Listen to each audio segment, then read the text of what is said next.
There is a plague that has been transmitted in this country for years. Many people suffer from it and don't even know it. You could be a carrier of this epidemic. Here are a few symptoms: drug abuse, dropping out of high school, imprisonment, and even suicide. It's the Father Deficiency, the most needed vitamin in America. It's also the title of a book written by Frank Stewart, providing 29 tools needed to overcome growing up without a good father. Visit fatherdeficiency.org to order your copy or call 501-329-2055.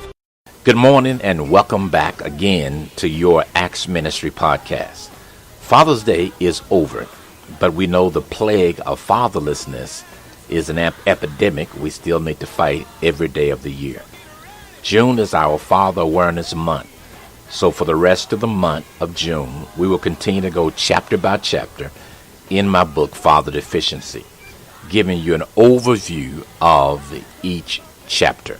I want to remind you that if you missed a day, please feel free to go back. In the month of June, we give you all 29 chapters, plus the chapter of the introduction.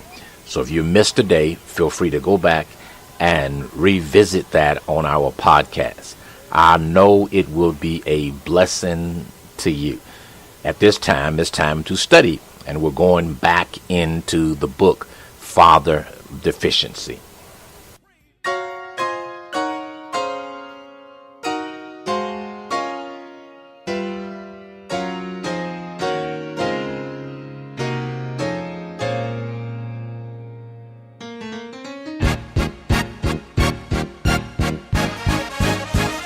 Welcome to the Words to Empower podcast, featuring Bishop Frank Stewart, pastor of the Acts Ministry in Conway and North Little Rock, and now Pastor Stewart. Chapter number 21 in the book Father Deficiency. The title, Don't Expect Everyone to Understand the Pain of Father Deficiency. This is very, very important, because when we look at Father Deficiency, the plague that plagues this country, the epidemic like no other epidemic that we've seen. There are many that will not buy into the facts of father deficiency or fatherlessness, the impact that it has upon families, upon communities, upon this country and this world. The Bible is clear, and God says to the prophet Malachi that if the hearts of the fathers were not turned to their children, and the hearts of the children to their fathers, that they would be living under a curse. So when we think about chapter 21, it gives comfort to those who are father deficient or fatherless, not to allow anyone to tell you that it doesn't make a difference. Now, the thing that we have to balance and guard against is not getting stuck there and to think that it is an excuse. It's not an excuse, but it is a diagnosis. When you go to the doctor, before anything can be treated, it must be diagnosed. And when this is diagnosed, father deficiency or fatherlessness that we see, then there are some things that must happen in order to bring about healing, in order to bring about rectification of what is happening in a person's life. So by no means is an excuse not to do anything. It should be a motivation when one understands how we were created to even do better. How were we created? We were created by God using a man and a woman. It is important to understand that just as it took a man and a woman to bring a child into the world, so a child has been created to need a good godly father and a good godly mother. When one of those are missing, there are incredible consequences. Now, when we look at the facts that prisoners in prison, when the survey is done, when the statistics are done, it is proven that the absence of that father, that they were 20 times more likely to end up in that place. The statistics goes on and on and on when you look at homeless and runaway youth that are 32 times more likely to run away when the father's not there. So there's a list of facts that we see when he is absent. In order to illustrate this, not to expect everyone to understand the pain of father deficiency, so you will be able to maneuver and navigate through life understanding what you need to do and what is going on with you. One of the prime examples is anger. Many people, young men, are angry and don't know why. But when you look at it, that fatherlessness, that is there. It is more pronounced when daddy is not there or he is deficient and he doesn't know how to raise or rear the children in the fear and admonition of the Lord.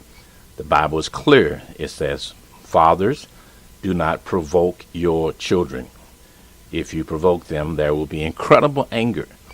So if he's there, now he's got to be there to provoke them. So if he's there and he provokes them, they still do not receive the acknowledgement, the acceptance, or the approval that they need from a father to be complete and to be whole.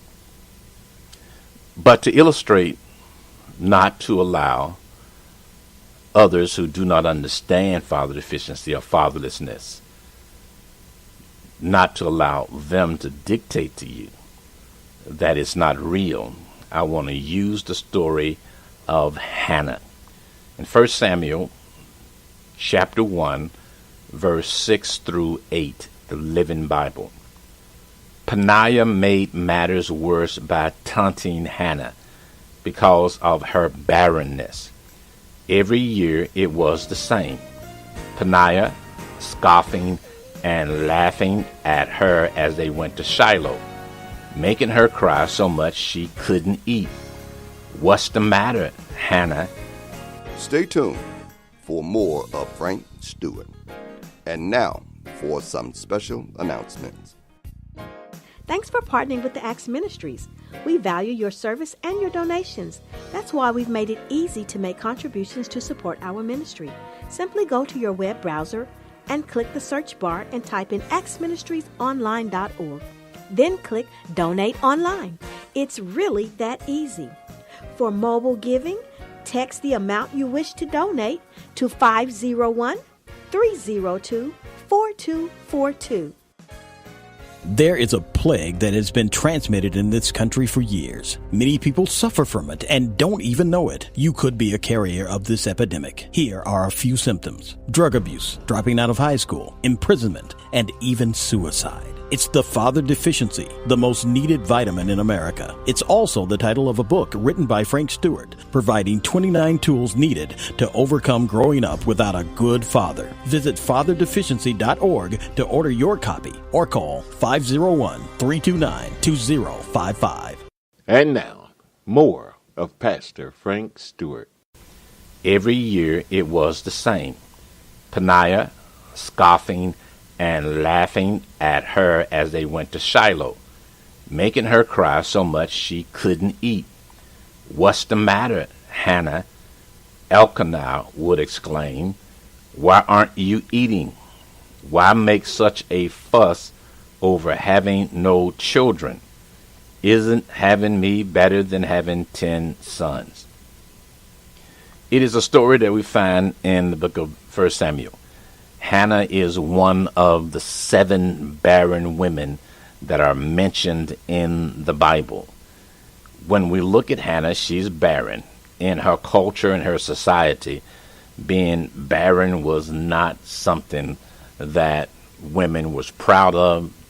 It was something that were looked down on. And Peninnah,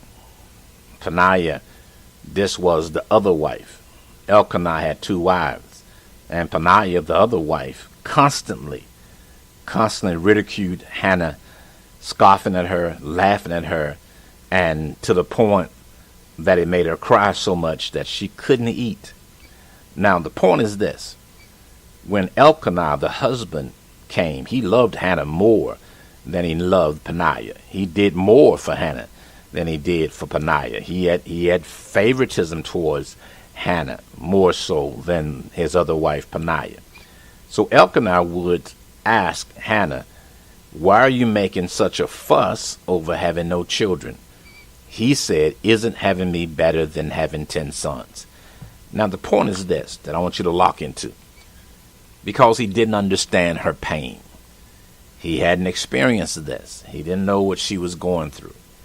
So what he does, in his effort to help, in his effort to console her, he uses the analogy that he, being her husband, doing what he did for her, being as kind and nice to her as he was, he said, "I am better than 10 sons. Am I not better than 10 sons?" Now, the thing about that is like comparing apples and oranges, because it's a different comparison. It was not the lack of a husband that Hannah was seeking. That was not the pain. The pain was not having children as a woman. He missed it. He missed it. He didn't understand. He was trying to be sympathetic, but he didn't understand that it was totally different. And his effort to maybe shock her out of it, to tell her it's no big deal. See, what's no big deal to a person who has a father is an incredible big deal to one that has never seen, heard, or have a father in their lives. It's a great deal. It's a huge deal. It is something that the statistics and society teaches us what happens and what goes on emotionally and spiritually when the head is absent or the father is absent. So here's Elkanah trying to help, and he compares him being a good husband to her not having children. Very, very bad comparison. And even though he's trying to be sympathetic, he doesn't come across as a person that's sympathetic, but a person that just doesn't have insight, doesn't have an understanding of what Hannah is going through, not being able to have children in the society that she lived in. So the reason why he said, "Why make such a fuss over it?"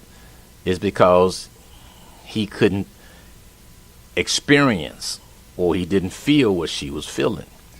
And many times I hear people saying, "Well, it's not that big a deal." I've been told that over and over. It's not that big a deal. But I believe it's a huge deal. Anytime the Lord sends prophets, and anytime God makes special provisions for those who do not have a father, I think it's a huge deal. Anytime statistics tells us that fatherlessness contributes to incarceration at a rate 20 times more, when we look at the suicide rate, which is almost 5 times more coming from a fatherless home, it is a huge deal. So when we look at this illustration, Elkanah just doesn't get it. He think he gets it, but he doesn't get it. And what I'm saying to you, brothers and sisters, there will be many folks that they don't get it. And they will see that as you using an excuse to keep from being successful or moving forward. That's not the case. If a person is diagnosed with a certain type of disease or illness, that disease or that sickness is not something that people would accuse you of using it as an excuse. They would say, this is a problem.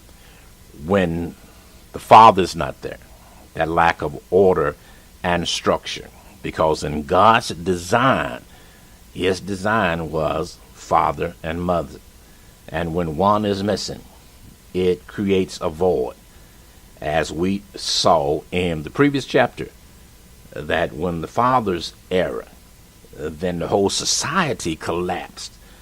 When the children became fatherless and the mothers became widows and the young ladies were molested and ravished. And then when we look at the statistics today, and it is said that when the biological father is not there, it increases the percentage of rape by 900%. These are facts. And for everyone that says they are a Christian, it should be easy to understand the concept. Because if God designed for you to have something and you don't have it, there's going to be a deficiency. Most of our diseases are a result of some type of vitamin or mineral, some type of deficiency that is in our bodies. And as we talked about in chapter number 1, the concept of father deficiency, where one captain lost over half of his crew to the disease, the dreaded disease, scurvy. And scurvy is a result of the lack of vitamin C. Think about that. Just being deficient in the area of vitamin C caused over half of his crew members to die, over 100 men. So when we talk about father deficiency, it is a huge deal. But society will look at it and try to make you believe that you should be all right without it. Now, let me explain. There are many people that are very successful without a father. And I'm saying successful financially. They're successful economically. They're successful in business and climbing the ladder. But when you look at the whole gamut, emotionally, spiritually, and especially relationally, the struggles that comes when that example has not been set before you. That's why, as we talked about in the last chapter, a cry for mentorship is so important that we step in. We step in as men, as fathers, and pay attention to those who do not have that father or that godly male in their home, and be able to give them what they need. And the 3 A's are very important: acceptance, approval, and acknowledgement. Those are the 3 things that Jesus received from his Father. Now think about it. If Jesus received that from his Father, and it was needed, because he was all man. Yes, he was all God, but he was all man also. So in his humanness, he needed to be acknowledged, he needed to be accepted, and he needed approval. So if Jesus needs that, that should be end of discussion, end of debate. I want you to continue to listen. Feel free to go back and review any of the 29 steps that we have included, the 29 things that every person needs to know. We have them day by day listed under June Father Deficiency, the book. So feel free to go back and catch up. Also, let me tell you to feel free to download the book. I'm giving you excerpts. I'm giving you an overview. But in order to be effective against one of the greatest plagues in the history of this country, the more information you have, the more you understand that man is not just physical. He is a spirit that lives in a body that has a soul and emotion. That soul is man's emotion. It is his feelings. It is his intellect and his will. And it is the one that is most susceptible to be impacted when something is taken from him that God designed for us to have. For mobile giving, text the amount you wish to donate to 501-302-4242. The Acts Church in North Little Rock is located at 1224 Franklin Street. Morning Glory begins at 8 a.m. on Sunday mornings. Sunday school begins at 8:30 a.m. And for a powerful word, join us at 9:30 a.m. for our morning worship service. Bible study is each Wednesday at 6:30 p.m. At our Conway location, Morning Glory begins at 10 a.m. Sunday school begins at 10:30 a.m. Worship service begins at 11:30 a.m. On Thursday, our Bible class begins at 6:30 p.m. For more information, go to actsministriesonline.org or give us a call at 501-329-2055. Thank you for tuning in to the Acts Ministry Podcast. The Acts Church is located at 1423 Indian Street in Conway and 1224 Franklin Street in North Little Rock, Arkansas. Tune in each day to hear an inspiring word from Pastor Frank Stewart. Well, friends, that's the end of our broadcast today. I hope you enjoyed the broadcast today. Fatherlessness and father deficiency has been one of the great passions of this ministry. Being fatherless from birth, I am a personal witness of the devastation it brings into the life of a person. With this present father crisis we are experiencing in this country now, 1/3 of all the children living in this country live in homes without fathers. That's about 15 million children. We're asking you to join this fight with us by becoming a partner. Go to our website, actsministriesonline.org. That is actsministriesonline.org, and purchase the book Father Deficiency or purchase an electronic copy. The Bible declares that my people are destroyed for the lack of knowledge. The book Father Deficiency will give you the knowledge and bring awareness to you so you can fight against America's greatest plague. Remember, friends, that's actsministriesonline.org. God bless you, and remember our motto at Acts Church. If you're not doing church when you leave church, you're not doing church right. There is a plague that has been transmitted in this country for years. Many people suffer from it and don't even know it. You could be a carrier of this epidemic. Here are a few symptoms: drug abuse, dropping out of high school, imprisonment, and even suicide. It's the Father Deficiency, the most needed vitamin in America. It's also the title of a book written by Frank Stewart, providing 29 tools needed to overcome growing up without a good father. Visit fatherdeficiency.org to order your copy or call 501-329-2055.